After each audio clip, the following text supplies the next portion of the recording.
Bueno, la Corte dijo que es competente, se declaró competente en esta decisión de decidir sobre las escuelas, ¿no? Sí, sobre sí. la competencia de la justicia. Exactamente, Pancho. Esto era previsible después de que la Procuración le dijese a la Corte que era competente en dos niveles. Este es el punto interesante.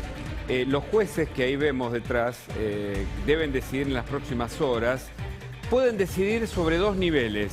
Sobre el amparo presentado de la justicia porteña que le da la razón a los padres que dicen las clases tienen que ser presenciales, o por la cuestión de fondo, que es si es constitucional o no el decreto de necesidad y urgencia del gobierno, el último, que es el primero de una serie de decretos que se pone en discusión a nivel de su constitucionalidad. Hay varios artículos. Puede haber otros, entonces. Sí, pero insisto, todos los decretos hasta ahora, algunos con mayor o mejor suerte, fueron discutidos. ¿Te acordás cuando Pero nadie lo discutía de este modo. De este modo. Bien. Y nadie en este caso, a partir justamente de este elemento, fíjate qué interesante, el elemento escuelas, presencialidad, clases, el reclamo de la sociedad civil, de institutos privados, de algún sector de los docentes y por supuesto el gobierno porteño, pone en discusión a los decretos dictados por el gobierno.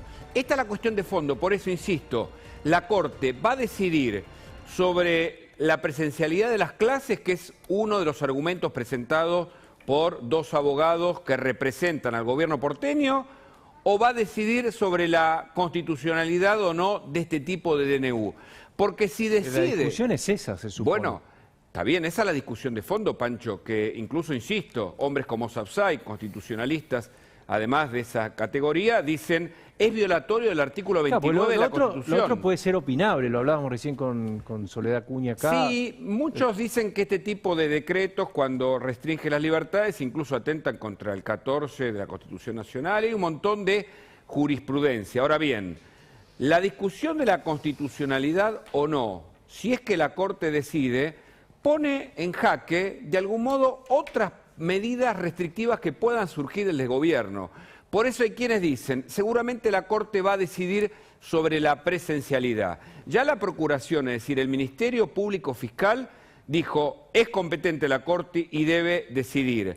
Ahora le corrieron vista, ahora ya viste que claro, usamos términos del derecho que son familiares. Es decir, le pide al gobierno, a partir del abogado que representa al gobierno, que es Zanini, que responda cuál es la posición del gobierno respecto de estos decretos. Mientras tanto, hay una serie de artillerías lanzadas desde ayer. Si te parece, miramos los tuits de Soria, que es el ministro de Justicia, no es alguien menor, que habla de mamarracho, y por supuesto esto fue ratificado por otras personas también del gobierno, que dicen, lo que decidió la justicia porteña es un mamarracho jurídico, ¿por qué? Recordemos eso parece Aníbal Fernández, ¿no? La terminología. La terminología, por eso señalamos que eso, o sea, Soria venía también con la idea de ser una voz fuerte en ese tipo de discusiones. Hubo dos acciones muy rápidas que ayer cubrimos con Especial Domingo y luego con la cornisa aquí, en el devenir de los hechos, cuando, ahí lo tenés, mirá. Cuando la decisión de la justicia porteña fue hacer lugar al recurso de amparo. Inmediatamente el ministro de Justicia dice, el presidente Alberto Fernández tomó una decisión de Estado para preservar la vida de millones de miles de argentinos, no dictó políticas educativas.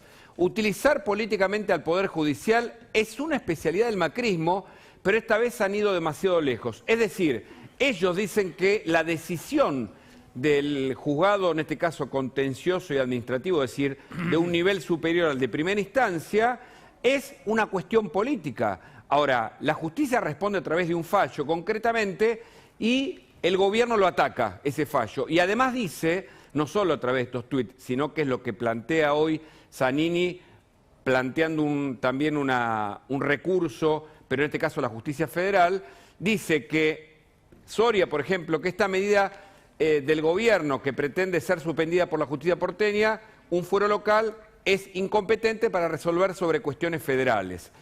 Este mamarracho jurídico solo tiene una explicación y es política. Esto es una discusión judicial, Esto es antes de que hablara Rodríguez Larreta. Mirá, claro, claro. Pero, insisto, para muchos la decisión de la justicia porteña tiene jurisdicción porque finalmente el decreto tiene que respetar lo que establece la Constitución, incluso las reformas. Por eso ahora la Corte deberá decidir sobre la presencialidad de las clases y tal vez, si se anima un poco más en este caso, el Supremo Tribunal decida sobre el decreto de necesidad y urgencia, si es competente o no.